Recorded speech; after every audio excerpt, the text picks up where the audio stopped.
2 rounds into the 7th Tier 2 season of the Formula Racing League, and we've had 2 different winners so far and 2 different sets of podium finishers as well. So are we about to see win number 2 for Jay Hartnell or for Carlos, or will there be 3 and 3 after round 3? There is an awful lot of questions that will be answered after tonight, during which the drivers will face a short qualifying session and a 50% race. A slight change to the programming this evening. We were initially going to have a sprint race at the Canadian Grand Prix. Instead, we will have a short qualifying and a 50% at Spa. So round 3 then brings us 142 kilometres southwest of Brussels to the brilliant Spa-Francorchamps and the Belgian Grand Prix, where the drivers will be contesting one race this evening as opposed to the scheduled 2. So grab some snacks and strap in. This could be an eventful one, given that we have some rain at the start of qualifying. My name's Rob Kirsch. I'll be guiding you through the action tonight as this fascinating Season 7 continues, and full of optimism is Matt, as he says, I ain't winning this race. Never know. Spa is always so unpredictable, one of the most unpredictable on the calendar, particularly when you have got rain to factor in as well. So the drivers will be choosing those wet setups before they head out onto the racetrack. And the F1 22 game, of course, now being carried out and being played on after the F1 2022 season came to an end last weekend at the Abu Dhabi Grand Prix, with Max Verstappen taking his 15th victory of the season, extending the record he already took from Sebastian Vettel and Michael Schumacher.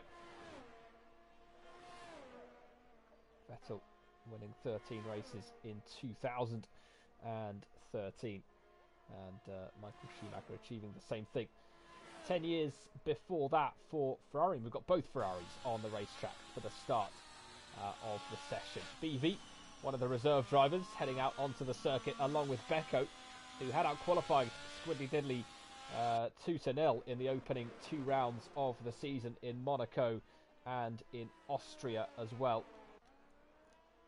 And Wild Dog for Aston Martin has been disqualified already for blocking the pit lane. And I can only imagine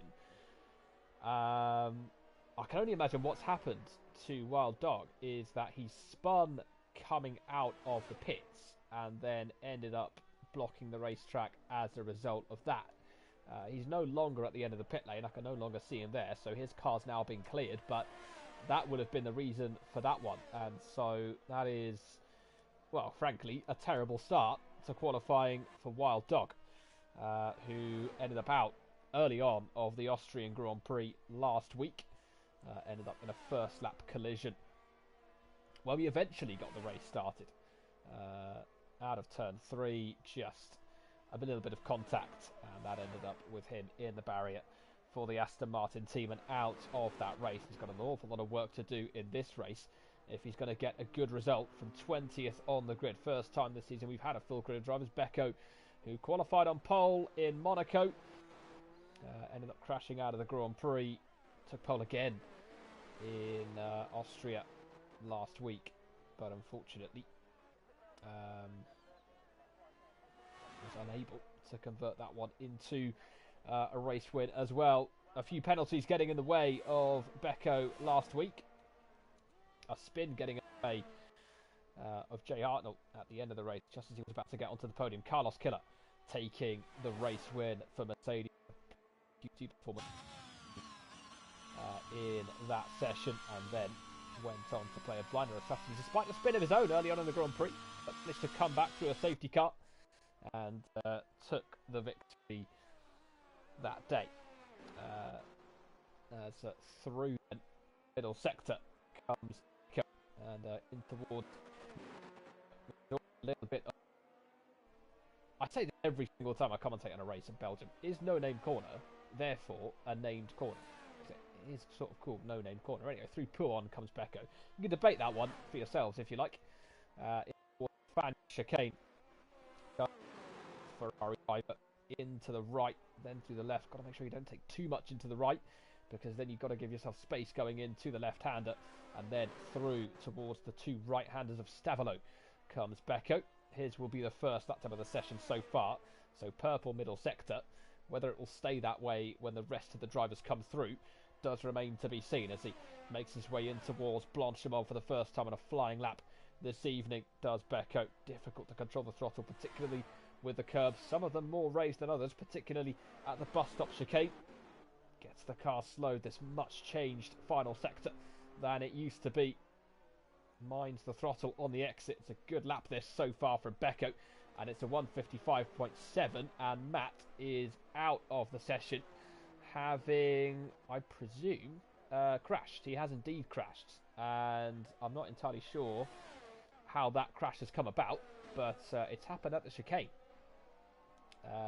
So, yeah, exactly what has taken place there, I'm not entirely sure. I think he spun on the curb, has he?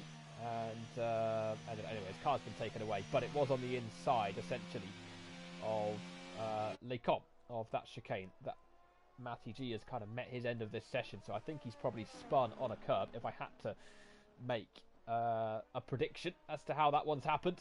Meanwhile, out front, Nokedli has just been beaten by Dreamer for second place, 156.5 from the McLaren, a couple of tenths off the pace of Becco.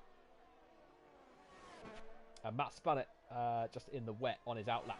So that just shows how treacherous this game is, really, when it comes to wet conditions. And Bahandro has gone into P6 for AlphaTauri. Into fourth place goes Jay Hartnell after heartbreakingly losing out on that podium finish last week in Austria. Pimis goes, well, what is now seventh, because Carlos Killer moves into sixth place for Mercedes, the winner last week at the Austrian Grand Prix.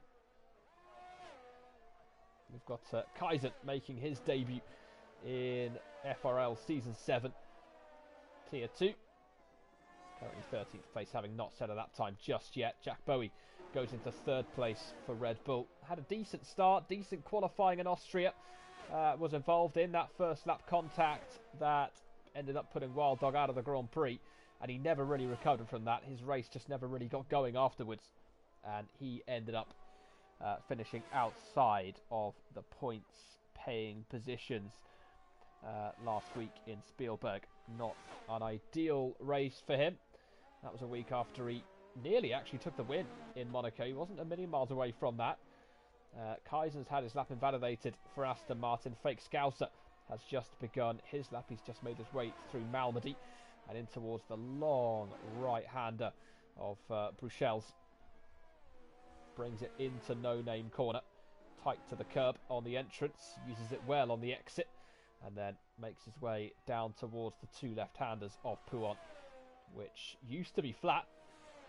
Not so much anymore with the current era of Formula 1 cars. Certainly not flat in the wet, irrespective of the era of Formula 1 car. In towards the Fania chicane, then comes the Alpine driver.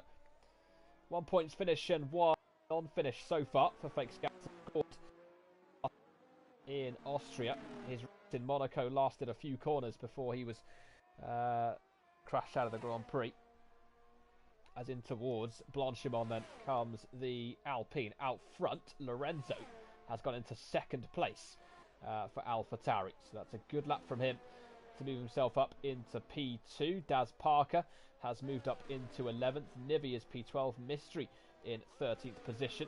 Round the final corner then comes Fake Scouser. It's been a decent lap this. It was a purple middle sector being shown on the timing screen. And it is P1 for Fake Scouser. A 155.6. Moves just ahead of Becco in a really good lap from the Alpine. That's a stunning lap time from him as he goes off the track to allow the Red Bull of Jack Bowie to make his way through.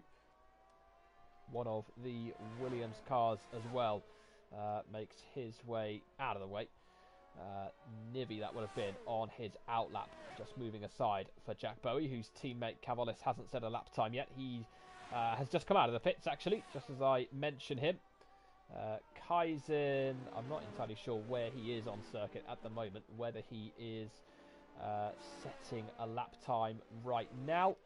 He is indeed, as he makes his way through Blanchimont, mounts the curb on the inside, taking as much risk as he can get away with.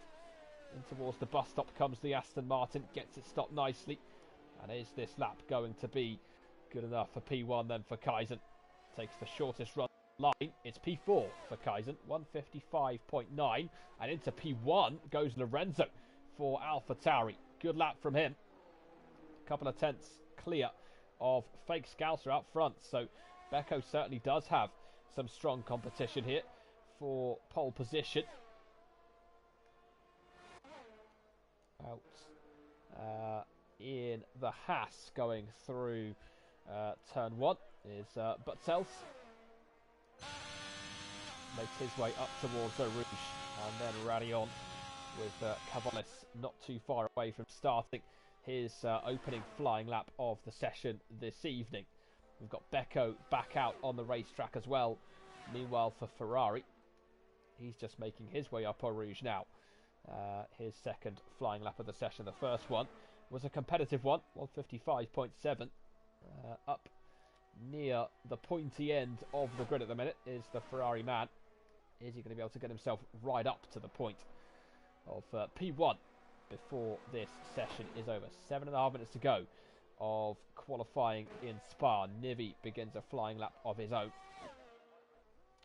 Comes into second one and then heading as he gets the car, stops, the turned, oh, and then has a bit of a back end moment that will cost a little bit of time. A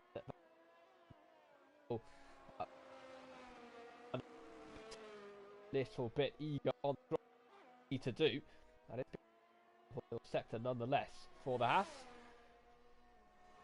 as he heads in towards the quick left-hander of Blanchimont. Getting out of the way is the AlphaTauri, just in front of him, which I think might have been it would have been Lorenzo actually for AlphaTauri. Butzels gets close to cutting the corner at the bus stop chicane, but crosses the line and goes into 5th place for Haas. So decent lap time that, 156.0, 0.6 of a second away from Lorenzo. Without that moment at the Fania chicane, it could have even been better than that. Nivi with a 2-minute 0.9 for Williams. Cavalis is making his way in towards the final part of the lap as we speak. Becco is just heading in towards the bus stop chicane, but it's not been a quick one for him. He's slowed it down and he'll get ready now to embark on another run for Ferrari. Cavalis makes his way into the final part of the lap. Through Blanchimont he comes. Cavalis so far this season 2 races and hasn't managed to see the checkered flag in either of them. He would very much like to change that this evening in Spa before the championship ultimately just gets a bit too far away. Exits the bus stop up towards the line, then comes Cavalis, and it is P10 for the Red Bull driver, 156.7, just over a second off the pace of Lorenzo out front. Becco is 0.05 of a second up on his previous best lap time through the first sector. Let's see if he can make any further big gains in the second and third sectors. Through Bruxelles he comes, down the hill in towards No Name Corner. For Becco it is, this middle part of the lap through these tricky, technical, twisty corners where the lap time will be gained or lost. Into Pouon. How brave can you be through Pouon? How daring can you be? How much speed dare you take through there? In towards the Fania chicane once again. Through the right, in towards the left. So important to keep the car nicely lined up through that section. Bit of a back end loss as he makes his way in towards the 2 corners of Stavelot as the rain pounds down on the Spa-Francorchamps circuit. Slippery asphalt, slippery curbs. Becco goes over it just as he sets a purple middle sector. And in towards the flat left-hander of Blanchimont corner comes the 2-time pole sitter already. Hasn't won a Grand Prix just yet in Season 7. Winning at Spa would be so massive for him, but he would very much like to put it on pole position if he is to manage that first win of the season. Can he do that now? Becco across the line. It is P1, a 155.1 from the Ferrari. 0.3 almost of a second clear of Lorenzo. And that is the benchmark for the drivers to try and meet as Lorenzo makes his way onto the racetrack. Dreamer is out there as well now for McLaren. through Malmedy in the long right-hander. It's a real test of patience on the exit, particularly in the wet conditions. Can't be too early on it, but he's done well so far. Dreamer through the first and into the beginning of the middle sector. Through to Puan he goes. He mounts the curb. He again tries to be as daring as he can. Tries to take as much risk as he can. He is P4. It's a good banker lap. But can that be beaten? Certainly something he might be wary of as he looks to consolidate what is already a decent lap time. But can he climb higher? Can he take pole position? Again, uses as much curb as he's allowed to get away with through the two corners. And then the long run. Oh, and he's slowed it down, actually, as Dreamer. He's given up on that lap. So he wasn't happy with how that was going. Meanwhile, Jack Bowie in the Red Bull is making his way towards the end of the lap. And in fact, Mystery's been disqualified as well now for blocking the pit lane. Jack Bowie's backed out of this particular effort. Most of the drivers now have headed back out onto the circuit. Becco will not have time to come round and go again. And so that is it for his qualifying. Fake Scouser has remained in the pits as well. So he, I don't think either, has enough time to make his way out. And if he does want to, it's certainly going to be very tight from here. Lorenzo then, 3:29. So he's gone for 2 warm-up laps, I think, in the AlphaTauri. This then will be his final effort of the session to try and take pole position away from Becco. He's out of time. He will not be able to go again. And so that pole position lap time that he set so far, that provisional pole lap, that is the one to beat. 1:55.1 compared with a 1:55.4 for Lorenzo. It's a bit of an ask, but is the rain easing up? And is it easing up by enough? If it is, Kaizen just has to control the back end on the exit of the bus stop chicane and goes third fastest, 1:55.5, and moves ahead of Fake Scouser. And Becco crashed, actually, on his lap. He was 2/10 up, I'm being told by Matt, who was giving me some very reliable information tonight. So he was 2/10 up, and then he crashed out in the Ferrari as Jay Hartnell almost comes close to doing the same through Puan. Bit of rally driving going on, and it looks very impressive. Not necessarily the fastest way around the racetrack. He is P7 with his teammate Butzels just behind in 8th position in the other Haas. Just over 1/10 of a second separating the two American cars. Through Stavolo he comes, and he's 3/10 of a second up as Jay Hartnell with a purple middle sector. There's a wheel on the racetrack, so that's probably from Becco. That's happened with Mystery and Wild Dog disqualified from the session. Matty G, the other one, to be out. And Bahandro retired as well. He's lost it in the middle sector. Not completely sure where. I think that's out of Puan. That he has lost his AlphaTauri. Meanwhile, here comes Jay Hartnell up towards the line for Haas. It's P3 with a 1:55.5. Moves just ahead of Kaizen and just behind Lorenzo, who is almost half a second up on his previous best lap time. This, surely for Lorenzo, if he doesn't make any mistakes in the bus stop chicane, which he hasn't, is going to be pole position for the AlphaTauri driver. Across the line he comes. It is pole. A 1:54.9. The first driver tonight to jump into the 1:54s. And Becco, who looks so close to pole, looks now to be denied right at the end of the session by a brilliant lap from Lorenzo. Here comes Kaizen once again, but looks as though, has he backed out of this one? Well, it could be tied, actually, for Kaizen as he exits the bus stop chicane, but no, it's not going to be an improvement at all for the Aston Martin. And that is it for his session as well. Meanwhile, Jack Bowie is still out there, but he's gone off the circuit at Bruxelles as he makes his way in towards the no-name corner. That will cost him potentially a chance at improving. Pimis still out there as well for Alpine as he makes his way through Les Combes out front, or further towards the top. Nokedley is nearly 4/10 up on his previous best lap time. This could be a good run for the McLaren as he makes his way through the bus stop. And it's a very good run indeed for Nokedley. Is it good enough to improve on P7? It's good enough to move up to P3 for the McLaren. It's a great effort, and it is third place for the start of the Belgian Grand Prix for him, provisionally, unless somebody else can improve by enough. I think Jack Bowie has backed out of his effort, and so that's going to be it for him. Carlos Killer is still out there for Mercedes. Across the line he comes, and he's 4/10 down on his previous best effort. And that then should be that for qualifying Lorenzo, with an exceptional lap for the AlphaTauri team, displacing Becco right at the end of the session with a super lap, a 1:54.9 to go on and claim pole position for the AlphaTauri team. And that for him is a stupendous qualifying result that sees him get the best view in the house, the best seat in the house of the start of the Belgian Grand Prix this evening.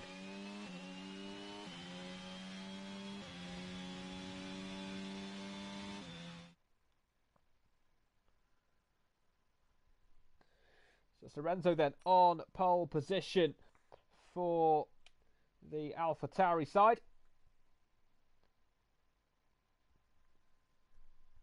And having just been beaten so closely by Becco in Austria to pole position, he pips the Ferrari this time. Nakedley in third place for McLaren. Jay Hartnell takes fourth. For Haas, it's Kaizen who will start P5 for Aston Martin. Fake Scouser in sixth for Alpine. Dreamer seventh for McLaren. Butzel's in eighth for Haas. BV and Bo round out the top 10. And then it's Cavolis, Pimis, Carlos, Swinney, Mbahandro, Daz Parker, and Nivi behind them, with Matty G, Mystery and Wild Dog, for various reasons, unable to set a lap time in the qualifying session in Belgium before this race gets underway. So it was a wet qualifying. Those setups now will be transferred over to the Grand Prix. Parc Fermé rules are still in place for the drivers to have to adhere to. And what do you know? We do have a dry race on the horizon. They can change little bits and pieces on the car, the front wing in particular, and that's probably something of note the drivers will be looking at as they try to capitalise on the change to dry conditions for the start of the race in Spa, from which the winner has come from pole 22 times in the 55 races that have been held. Max Verstappen won this race from 14th on the grid just after the summer break this season. He's won each of the last two Belgian Grand Prix for the Red Bull team in what is continuing to be an exceptional run of form for Max Verstappen. Can he carry that into next season as well? Surely he can, if Red Bull can give him the tools to do so. Actually quite rare these days that we end up with a driver winning the Belgian Grand Prix twice in a row. Doesn't happen an awful lot. It is something that's a relative rarity in F1. In fact, the last driver to win two consecutive races at the Belgian Grand Prix before Max Verstappen was Kimi Raikkonen. He won three in a row, 2004, 2005 and then 2007. After the race was called off in 2006, wasn't on the 2006 calendar. And Raikkonen, of course, nicknamed quite often the King of Spa. Those three wins added to in 2009 after a first lap collision involving both Lewis Hamilton and Jenson Button. He would go on, of course, to win the championship that season for the Brawn team. Moved on to McLaren to partner Hamilton a year afterwards. Giancarlo Fisichella started on pole for Force India that afternoon. Took second place in the end in an emotional weekend for that team. He did then sign for Ferrari for the final few rounds of the 2009 season after Felipe Massa's scary accident at the Hungarian Grand Prix had initially ruled him out. Luca Badoa raced for Ferrari at this circuit in 2009.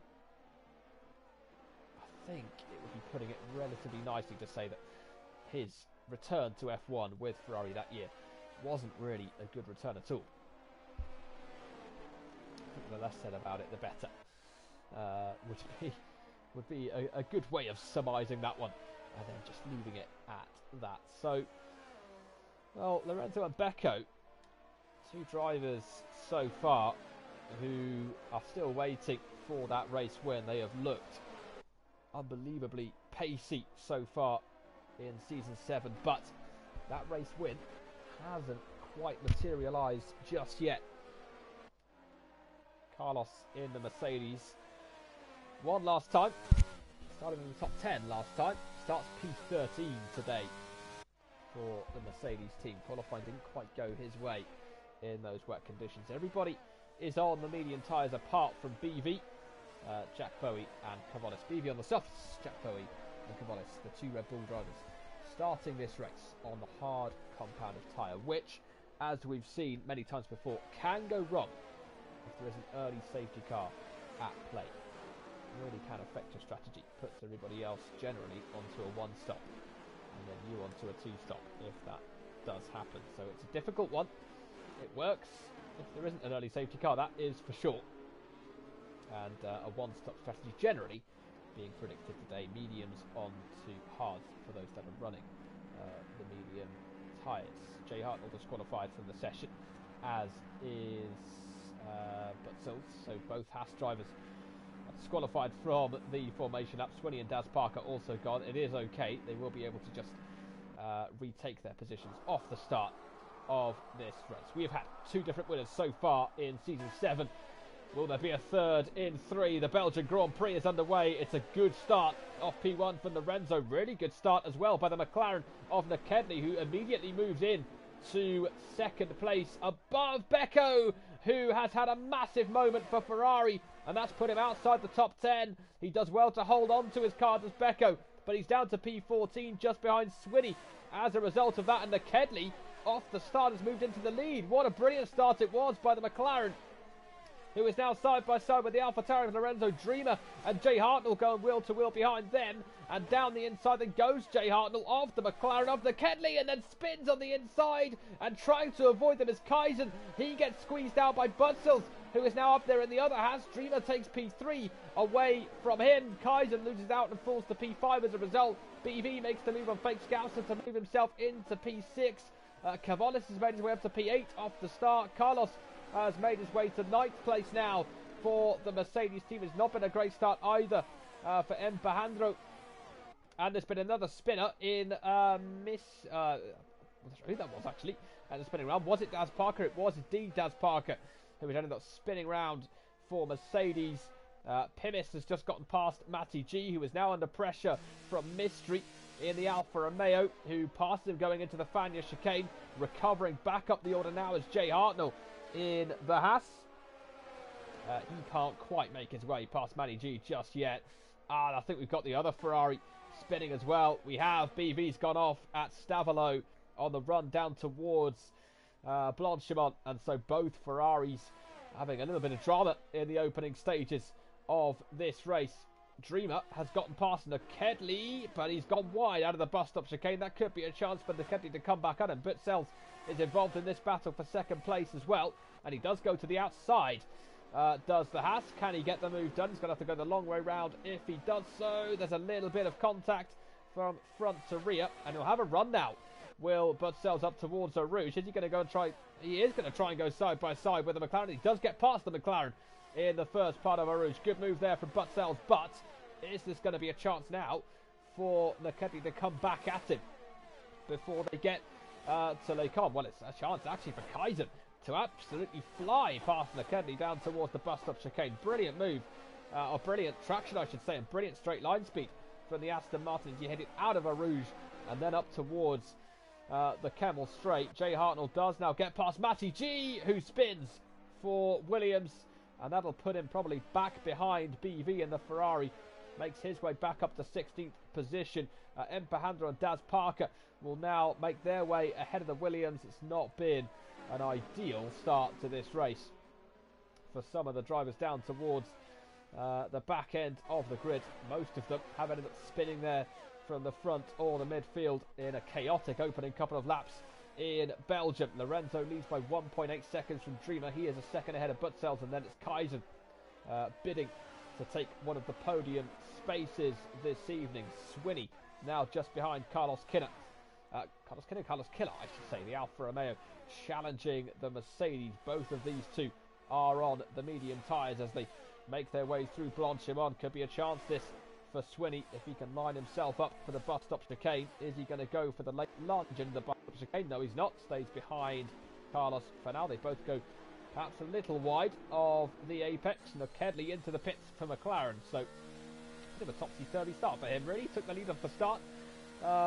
Passed Becco and Lorenzo, then got passed by Dreamer, and is now making his way into the pits for McLaren. It is a set of the hard compound of tyre on the McLaren. So away he goes for the Woking base side. Daz Parker for Mercedes, I think, has had another moment somewhere because he's fallen quite far back down the order again. Kaiser's been threatening a move on Butzel's for a while. He's got it done up towards Lecom. Meanwhile, Carlos gets past Fake Scouser for P5. So a really good recovery again, this from the Mercedes. I heard a spin somewhere. Who's that for? It is for Swinney. Swinney going round, and he's lost his front wing as a result. And so that's going to be a long way round to the pits for him to get that one changed. He'll be getting barely any front downforce as a result. BV makes his way back up to P14 as a result of that.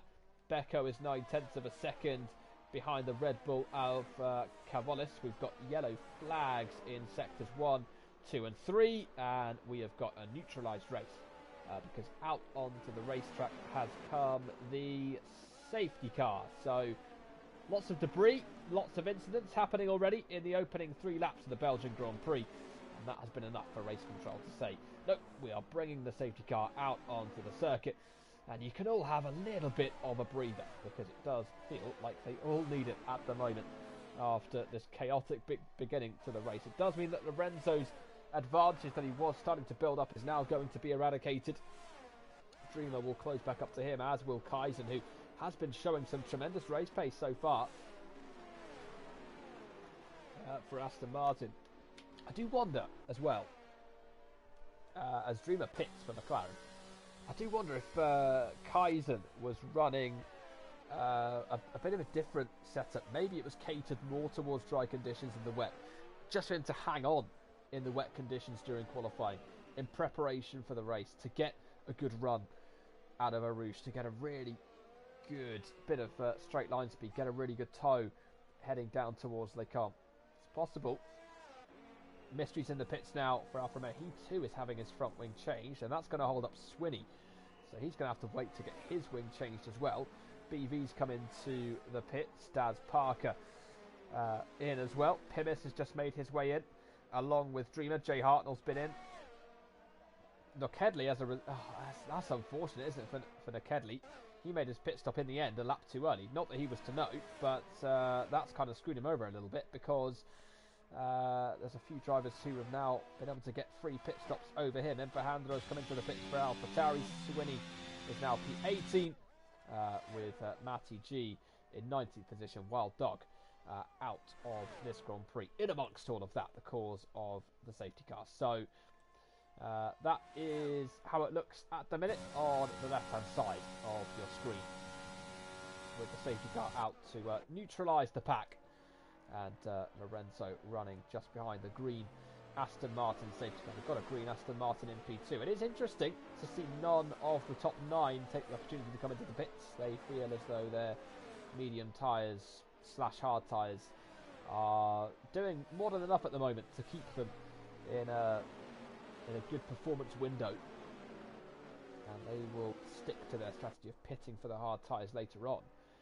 And that might be a smart strategy, because the drivers who have pitted are going to have to take their hard tyres a lot longer into the race. But what they might have is the advantage, of course, of track position towards the end. But will it matter? Will it get to the stage where their tyres will be so worn that the guys at the front are going to pit and stream back past them?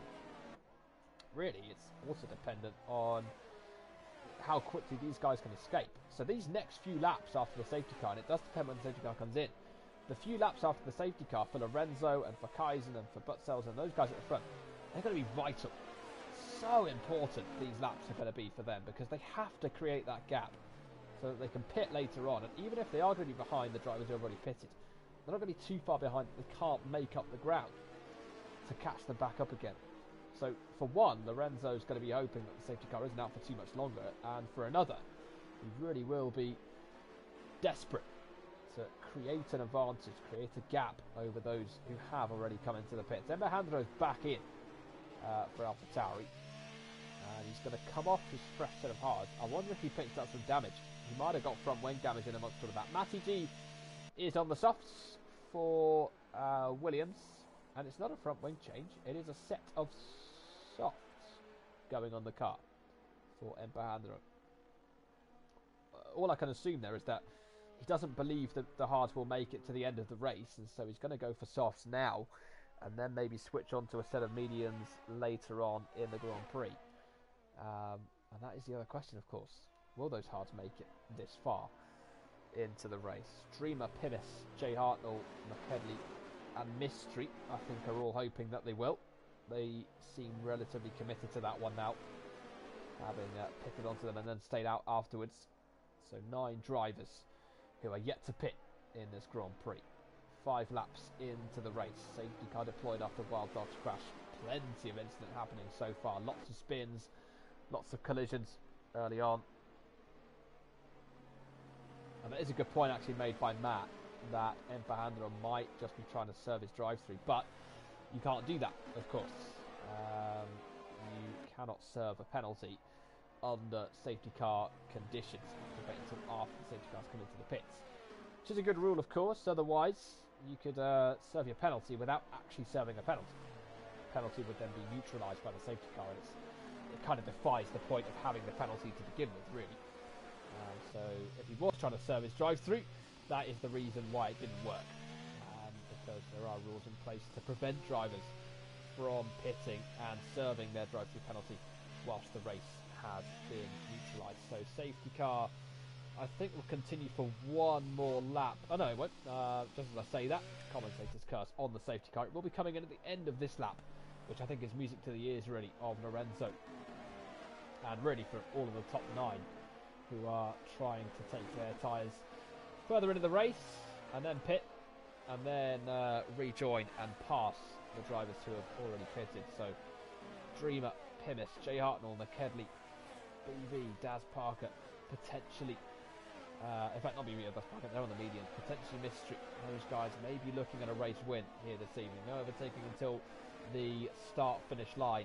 Lorenzo in P1 led the drivers away off the start, got passed by McKedley for the lead, got back ahead of the McLaren again, and he's gone for it now out of the bus stop chicane. Good restart that by Lorenzo, just ahead of Kaiser, who himself leads but settles down towards turn number 1 at La Source, and through then in towards Eau Rouge we go. It's a good run that for the Haas in towards Eau Rouge, but Kaiser might have a good run himself actually on Lorenzo, and that's what I was talking about, with the fact that I think Kaiser is running a much lower setup in terms of downforce, because look at how quickly the Aston Martin's catching the AlphaTauri down the straight, and he goes down the inside of Lorenzo into Les Combes, and he gets past Lorenzo into Les Combes. So Kaiser on his debut leads the Belgian Grand Prix. His pace has looked immaculate all race so far, and the Aston Martin is now the driver out front. Daz Parker gets a penalty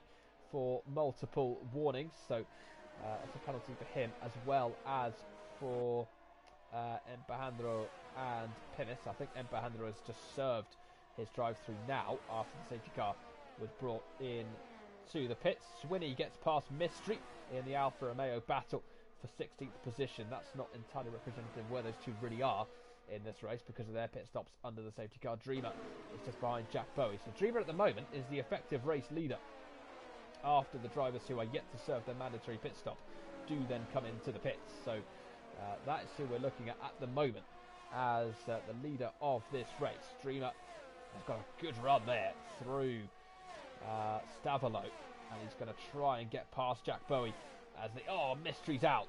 Mystery's retired from the Grand Prix, and Empajandro spun as well.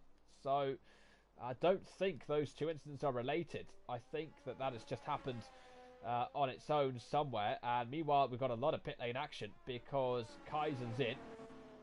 We've got Lorenzo in as well, so Kavolis now leads because he has not pitted yet for Red Bull, so he is the leader of the race. Safety car's back out again after Mystery's crash, so Empajandro has not had an easy time of it really so far tonight. Got a drive-through penalty, tried to serve it during the safety car period, didn't get away with it. Then served it after the safety car had been brought back into the pits. Then he span on his lap out of the pits. But the saving grace for him is that the safety car has been deployed again. So he'll be able to recover some of the time that he has lost for the AlphaTauri team. Out of the pits then comes Swinney. Matty G makes his way out for Williams. And there is Eberhandel coming in as well. And so where does that leave us in terms of Dreamer? Well, Dreamer's still the effective race leader, but that couldn't have gone better, that, for the likes of Kaizen, because he now has made his cheap pit stop. Ended up behind the effective race leader, but nowhere near as far behind as he might have feared had he made that pit stop under normal racing conditions. So, the safety car, whilst it initially helped out some of the drivers further down, it's now helped out the drivers in the effective, potentially effective race lead of this Grand Prix. We're still yet to see pit stops from Cavolis or from Fake Scouser. We might just consider making those pit stops relatively shortly. I think the safety car was deployed just after they missed the opportunity to come into the pits. With Dreamer, Pimis and Jay Hartnell and Kedley running hard tyres, having fitted onto them in the last safety car period. Fake Scouser, BV and Daz Parker all on mediums. Fake Scouser and Daz Parker yet to pit. BV pitted onto the mediums at the first safety car period, so clearly them feeling as though the hards weren't going to make it to the end of this race. It fit onto them, so might as well go for a tyre that will be quicker before you have to make your second pit stop of the Grand Prix. See how that pans out, really. Is the 2 stop quicker than the 1? Probably at the moment, with the drivers who have just pitted, the 1 stop is going to be quicker than the 2 stop, especially if we have another safety car. I think 2 safety cars is already enough to say that those who pitted onto mediums at the first safety car aren't going to have a great time of it, which at the moment is only Fake Scouser and Daz Parker. Those who started on hard tyres have no longer really been... Well, actually, Cavolis is he the only one? Yeah, he's the only one who started on hard tyres, who is still on those hard tyres. I was going to say that the early safety car costing him time would have been neutralised by this safety car, but not really, because of the fact that there's another safety car now. All you will say is that he'll get his chance to pit later on in the race, but he might have already lost too much time by then, really, to the guys behind him. So these safety cars haven't worked to Cavolis' favour at all, have they? They've really worked against him, actually, in the Red Bull. So that's not been ideal for him. We'll see if his fortune changes in the final 15 or so laps of the Belgian Grand Prix. At this circuit, it is one of the longest on the calendar, 7 kilometres. It's not about time, or the lap time, that the laps, or the lap count, this side of it is about the distance. So full race distance, about 300 kilometres. That's what the FIA aim for, and so however many laps it takes to get to 300 kilometres is how many laps there are. That is why we end up with such long races at Singapore, for example, because it takes such a long time to get round that lap, but it's actually a relatively short circuit. It's just the fact that it's got such a low average speed in time, and that's why we have 61 laps at that racetrack. If you ever wondered about that, you probably didn't. You probably already knew, but just in case you didn't, there you go. 15 different teams have won this race. Red Bull are one of them, out front. Renault are another. Alpine technically count as a different constructor because of their name change, their branding change from Renault to Alpine in 2021. We'll continue to run as Alpine next season with a different driver lineup. Esteban Ocon and Fernando Alonso has been their driver for the last couple of years. It will now be Ocon and Pierre Gasly at the team next season after the Frenchman made it, an all-French lineup. Moving across from AlphaTauri for 2023. Right, safety car is in. At the end of this lap, Mercedes, of course, and Ferrari, and Williams, McLaren joining those names. Eagle is a winner here. That's a blast from the past. Cooper as well as Van Wall. Maserati back in the day. Alfa Romeo, the first winners with Juan Manuel Fangio in 1950 at the Belgian Grand Prix.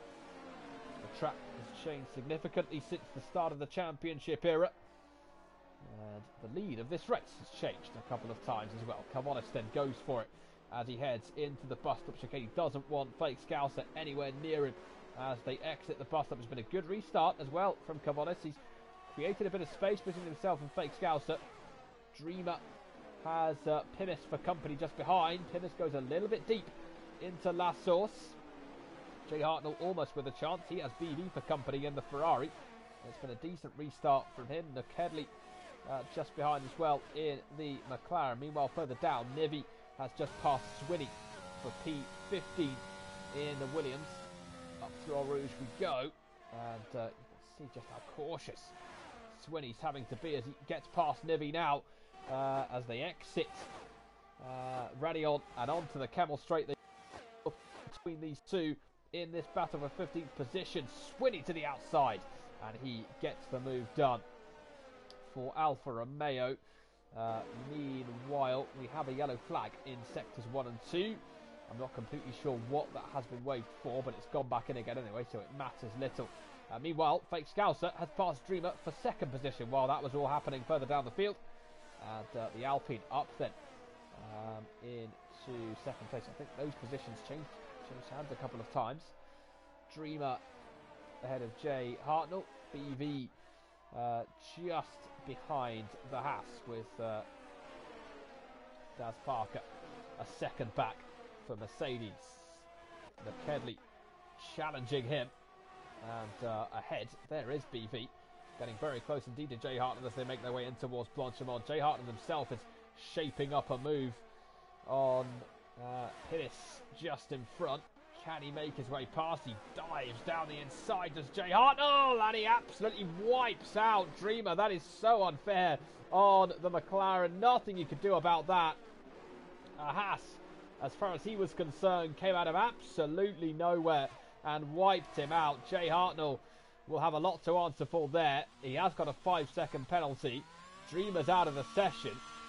He's decided that enough is enough with that one. Nivi's out as well for Williams, and Jay Hartnell will serve his penalty, I think, now. The safety car, I think, has been deployed again, and they will indeed serve that penalty, will the Haas team, before they change the front wing and the tyres of Jay Hartnell. An awful move, I'm sorry to say, from him. You saw the idea, you saw what he wanted to do, but unfortunately it was so rash and so badly timed, and that is Dreamer out of the race as a result. And Bahandro is P16 for AlphaTauri. I think he might have been one of the spinners in amongst all of that. He's ended up 8.5 seconds behind Jay Hartnell, who has made that pit stop. So he served his penalty for that.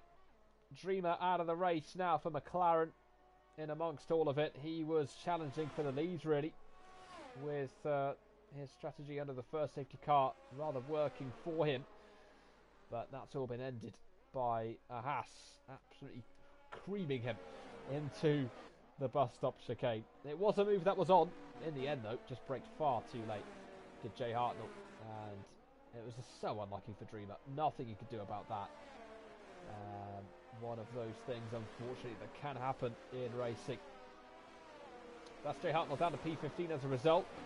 Lost the podium in Austria due to a mistake late on. It's a mistake about halfway through this one that has put him down to P15 in the Haas. And this now surely has to be the chance, even if it's just a half chance, for Cavalis and for Fake Scouser to make their way into the pits. Indeed, they do. So Pimis will inherit the lead of the Grand Prix now for Alpine. He is on a penalty with the McLaren of Kedley just behind him, assuming 2nd place. Lorenzo makes his way up to 3rd. He's got ahead of Kaizen, so he's cleared him in the last safety car phase. Has the AlphaTauri, so up into 3rd position for him with about 11 laps to go of the Belgian Grand Prix. 3rd safety car of the evening already. We have had a few at the start of this race with Wild Dog, Mystery, Dreamer and now Nivi all out of the Belgian Grand Prix. Some nights this game is very happy with its safety car deployment. Some nights there can be the biggest crash you've ever seen, and there won't be a safety car at all. That's just kind of how things work with EA and Codemasters. Halfway in then to the Belgian Grand Prix. Pimis looking to take his first win of the season. Much like his teammate Fake Chowser, it's 1 points finish and 1 non-finish so far for him in Season 7. The Kedley scored points in Austria last time out in his debut appearance in the league so far. Lorenzo claimed a podium finish in Austria. That was his 1 points finish, having retired from the Monaco Grand Prix in round number 1. Kaizen has been one to watch so far for Aston Martin. They've given us they haven't had a points finish just yet. They've only contested one race through Wild Dog in Austria before tonight. Wild Dog out of this one as well, in what is a frustrating start for the season for him, I'm sure. 2 races that he's not seen the checkered flag, but so going to give him that motivation to come back stronger next time around and put himself into a point scoring position. A couple of squabbles going on under the safety car. A little further down the order, Cavonis in P11 just behind Matty G. He's made his way up into the points, but he's lost his front wing. That's Matty G. There's been an incident somewhere, I think, under the safety car, and Matty G's lost his whole front wing, and so the Williams will make his way back into the pit lane, and from a top 10 he's going to have a bit more work to do, sadly, to score points this evening. I don't know who he's tangled with or what he's tangled with, but into the pits he comes, so not helpful, and that's a real shame that for Matty G. As Fake Scouser also picked again for Alpine. Daz Parker's in for Mercedes, and Bahandro back into the pits again for Alpha Tauri, and he will go for a set of the mediums. Matty G hit the barrier, and so that's the reason that he's had to change his front wing, and that's put him to 16th, and at the moment last of the runners, but plenty of running left to do in this Belgian Grand Prix. An awful lot of chances remain, I'm sure, for those further down to climb back up into the top 10. An awful lot's happened already, which is the reason really that we've had our third safety car of the evening. Pimis leads the way, but he has got a penalty to his name. McKedley just behind him, and then Lorenzo, then Kaizen, in what has been a feisty battle between multiple drivers for the lead of the Grand Prix at various points in the first 12 laps of running, which has been, as I say, largely interrupted by that big green car you see just in front of Pimis, the Aston Martin safety car, leading the drivers round and down towards Pouan. And hopefully the third and last time that we've got the safety car tonight, because we have been massively disrupted so far. It's been difficult to get some green flag running in, really, because every time we do, something happens, and out comes Bernd Mailander again in his road car. So we would hope that we're not going to see any more of that this evening. For Nivi, it is an end to his run of finishing races. Didn't finish in the points in Austria.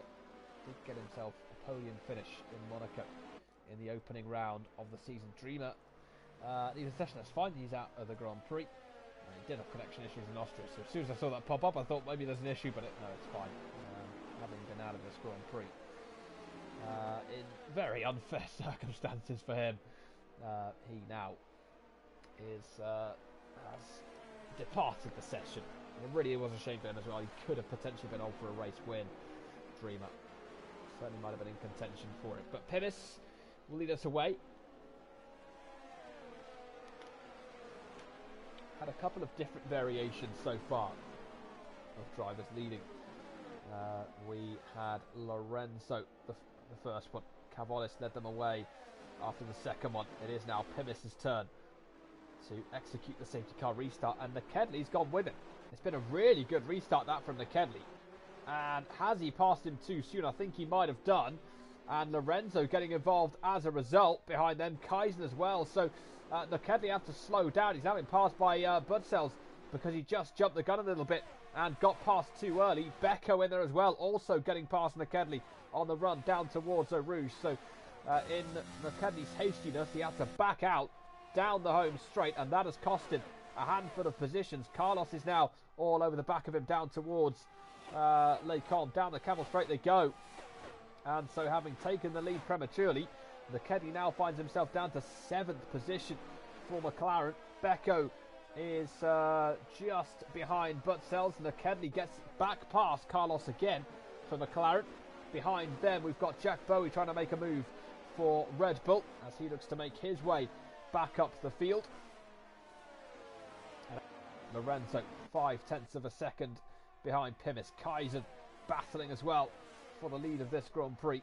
Budsells in the Haas. Kaizen goes slightly wide through Pouon. Is that the chance for Budsells down towards the Fania chicane? Has a little think about it, but stays behind for now. Becco looking to make his way back up the order. It was that slight spin early on that cost him a chance of keeping the lead. BV wheel to wheel with Swinney, who gets ahead of the Ferrari, but BV's not quite done with him yet as they exit Stavelot, and he now is in the slipstream of the Alfa Romeo down towards Blanchimont, which then leads them into the braking zone of the bus stop chicane. That's where we saw Jay Hartnell yeet Streamer earlier on. Jay Hartnell, speaking of the devil, he gets past Cavalis going through Blanchimont and into the bus stop chicane. There you go. BV in P10 looks to get the run on Swinney. Ahead of them, Budsells is relatively close to Kaizen. Oh, and Cavalis is out the Grand Prix. Cavalis has had a moment somewhere, and that, I think, is going to be another safety car. That was down towards La Source that the Red Bull, there you go, has come a cropper.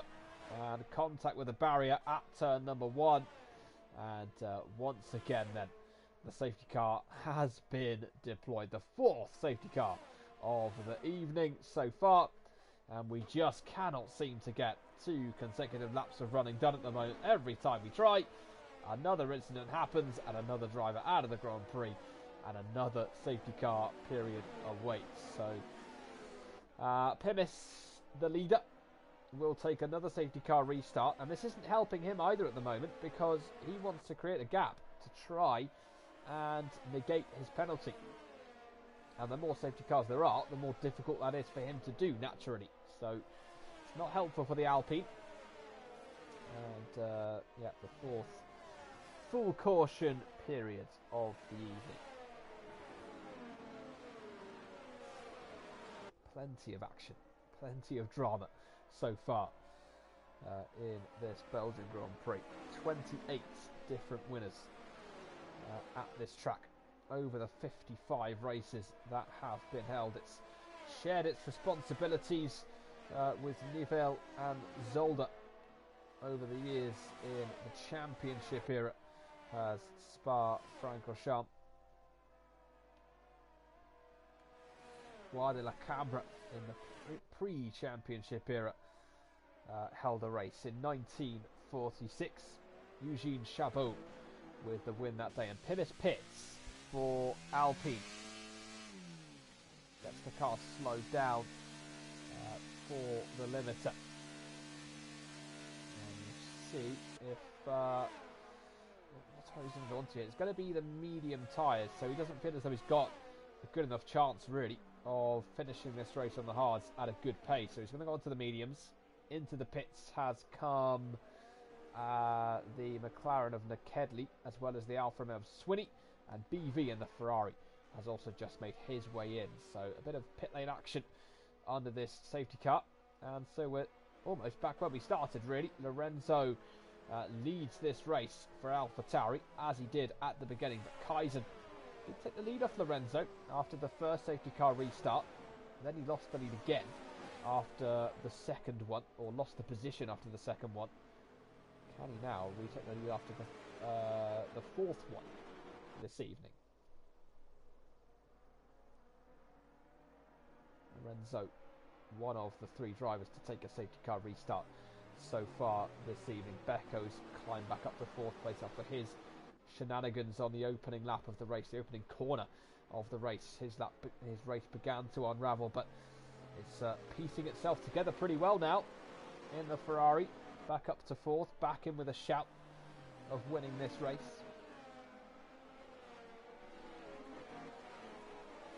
Belgian drivers generally at this racetrack haven't had the best of fortune. Haven't had a Belgian winner at this racetrack over many years of it being held in Spa, or indeed anywhere. Anywhere in Belgium, any racetracks in this championship era, be it Spa or Zolder, haven't had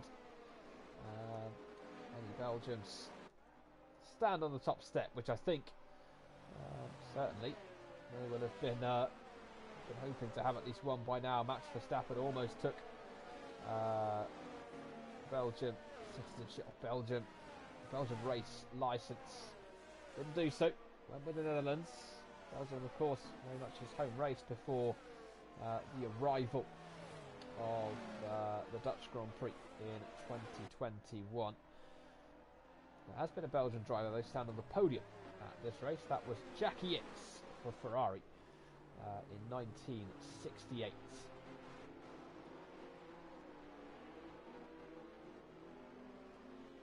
Ickx, of course, more popular ex-Ferrari drivers over the years.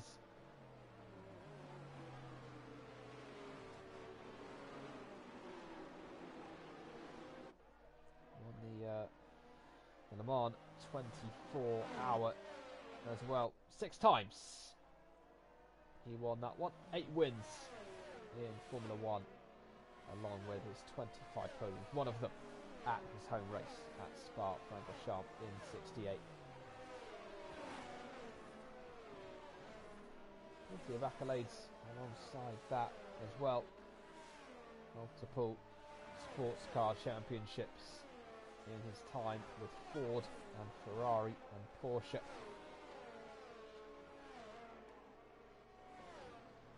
Won the Paris to Dakar rally as well in 1983.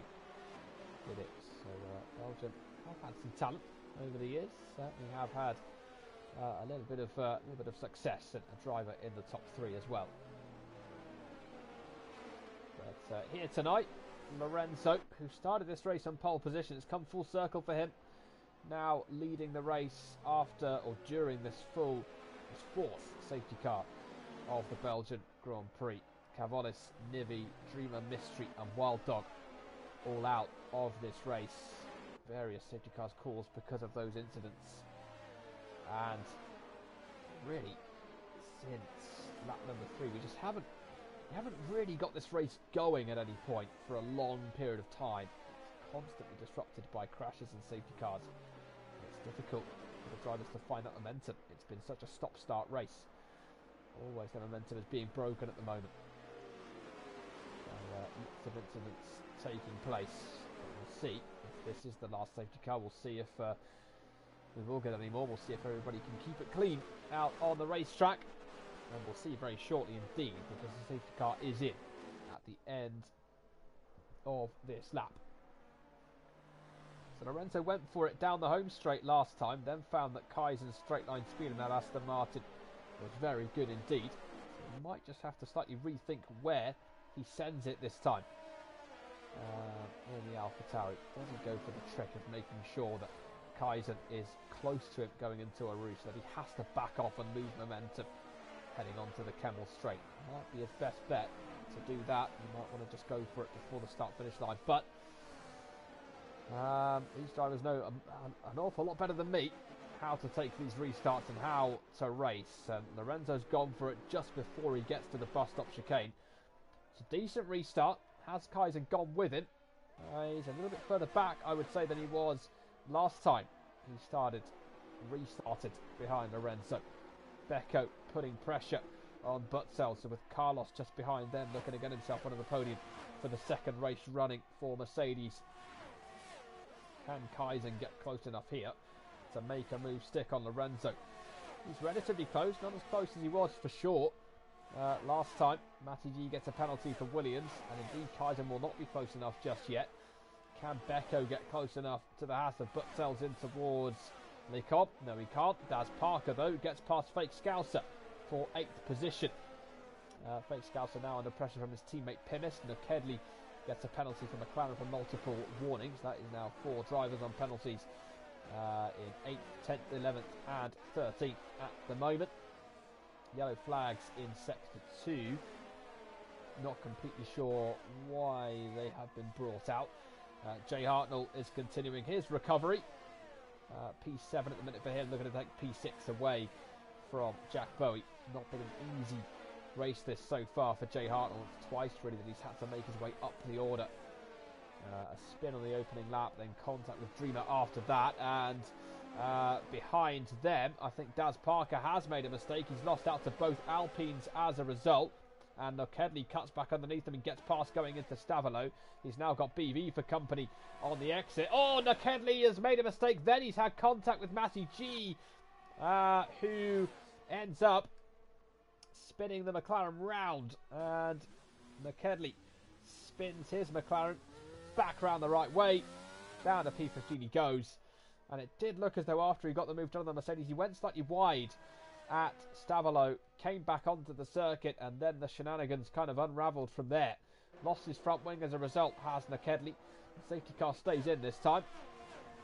And meanwhile, further in front of them, Jay Hartnell is having a look at getting past Jack Bowie. He's having a look at getting past Carlos. And in front of him, Becco and Butzel might just be about to have a battle for the final podium position. Here comes the Ferrari. Butzel goes defensive.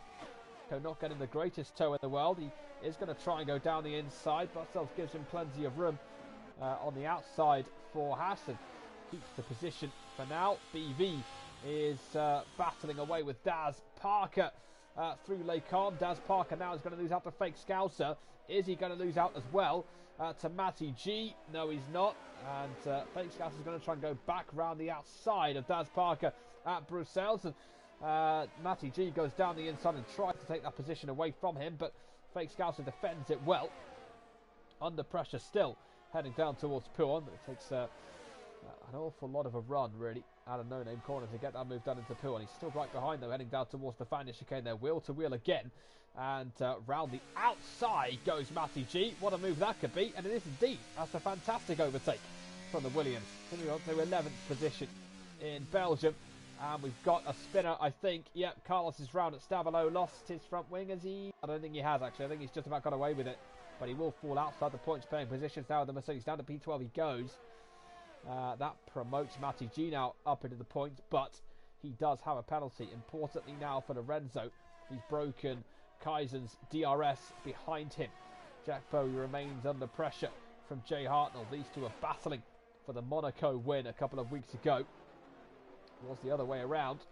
Swinney has gotten past them. Bahandro for 13th position. Carlos comes into the pits now for Mercedes. So did he pick up any front wing damage? He did. And he's having that changed now by the pit crew.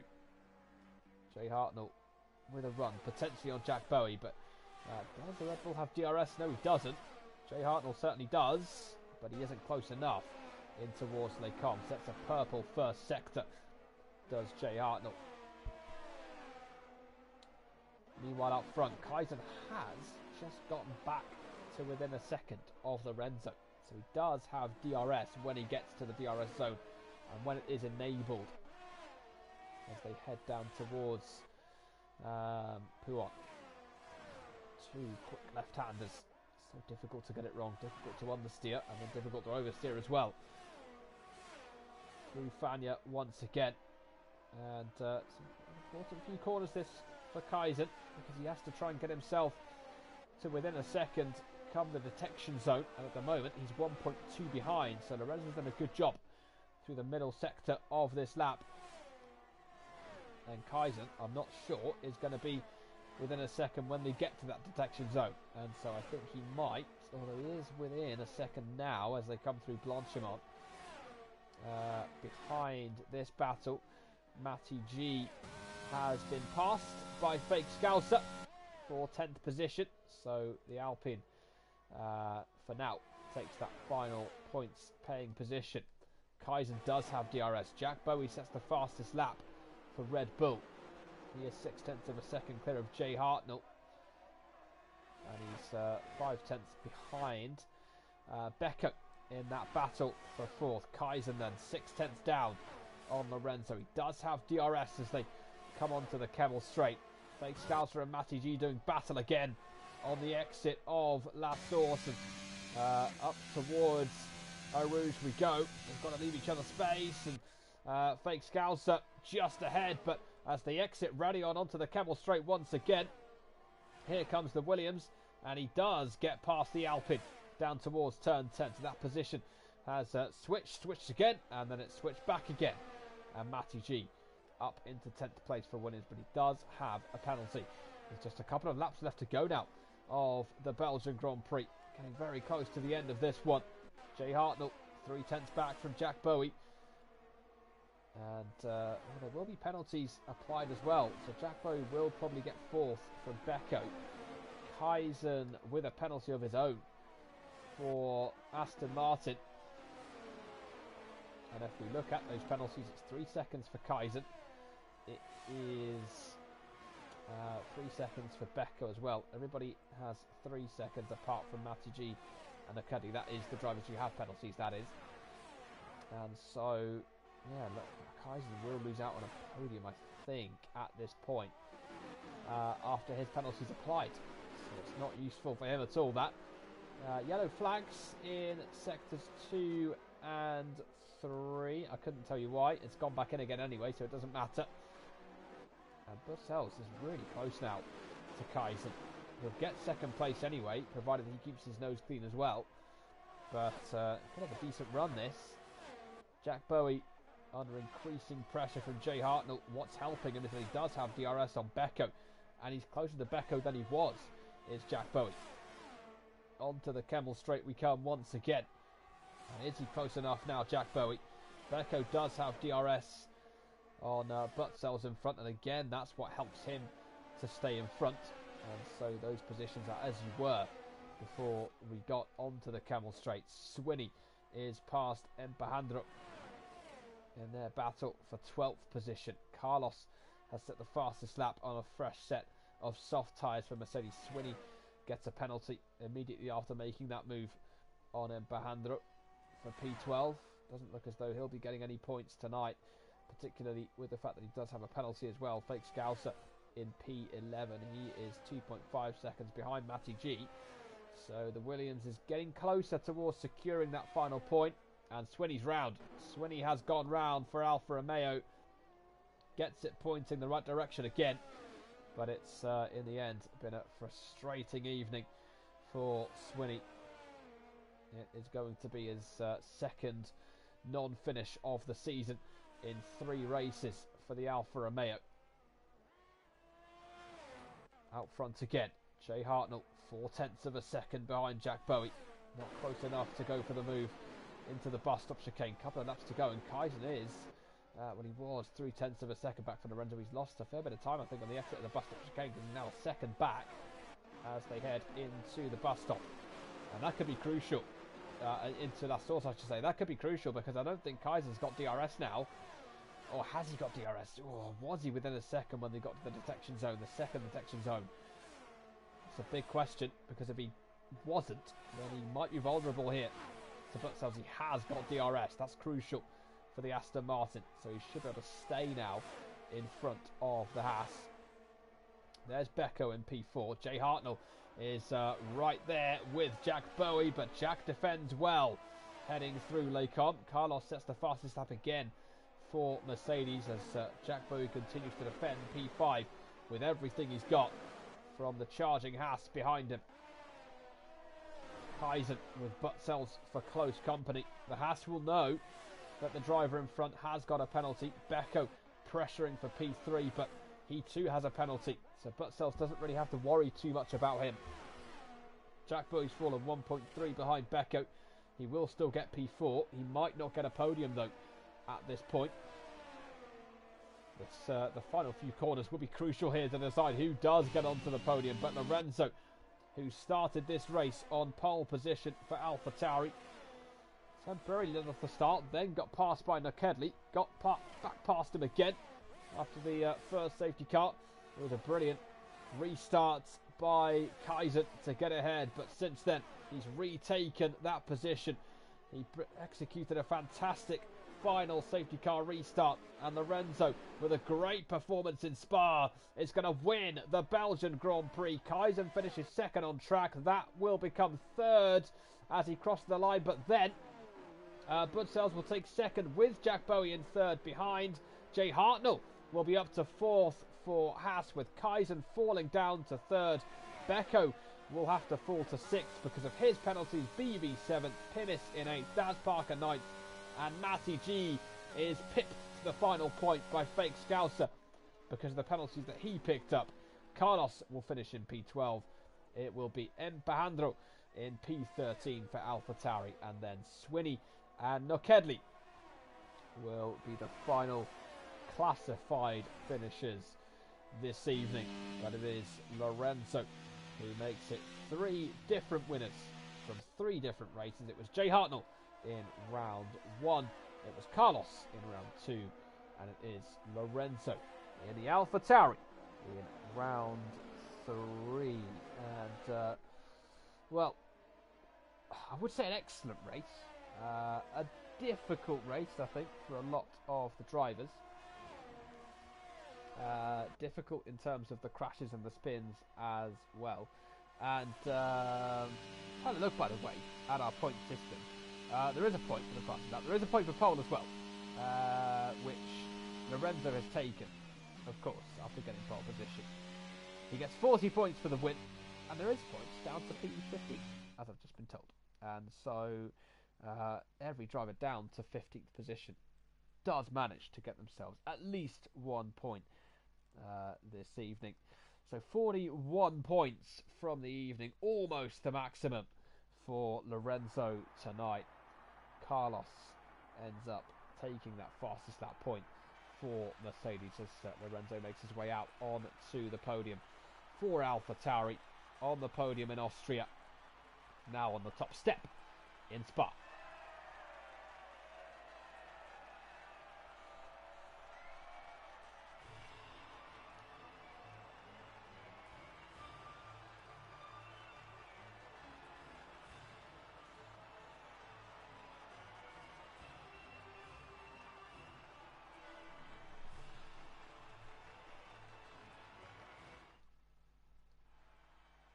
A massive well done then to Lorenzo, who becomes the third different winner in as many races in season 7. Huge well done to him on that one. It is Butsells who takes second place for Haas. Jack Bowie with his second podium of the season for Red Bull bounces back from the slight disappointment of the Austrian Grand Prix. Jay Hartnell in P4 for Haas. Kaizen P5. Becco in 6th place. BV in 7th. Pimis in 8th. Daz Parker takes 9th with Fake Scouser in 10th. Matty G in 11th. Carlos in P12. Mpahandro in 13th place for AlphaTauri. Swinney 14th. Nokedli in P15 for McLaren, taking the final point of the evening's action. And behind them, the retirements from the Grand Prix in what turned out to be a very unfortunate race for them indeed. We had the Red Bull of Cavallis, the Williams of Nibby, the McLaren of Dreamer, the Alfa Romeo of Mystery, and the Aston Martin of Wild Dog, all ending up out of this race. So that is it then for round number 3 in Belgium. We will have Canada for you hopefully next week, those two switching around in what will be, of course, a sprint event. One of 3 sprint races we've got this season, the others being in Monza and in Saudi Arabia. Hope you've enjoyed the action tonight. A little bit stop-start at times, but it is Lorenzo at the end of it all, getting both pole and the race win for AlphaTauri as this championship continues to heat up. 3 different winners from 3 different races. What a start to the season this has been. We'll see you next week for round 4. Until then, take good care of yourselves and goodbye.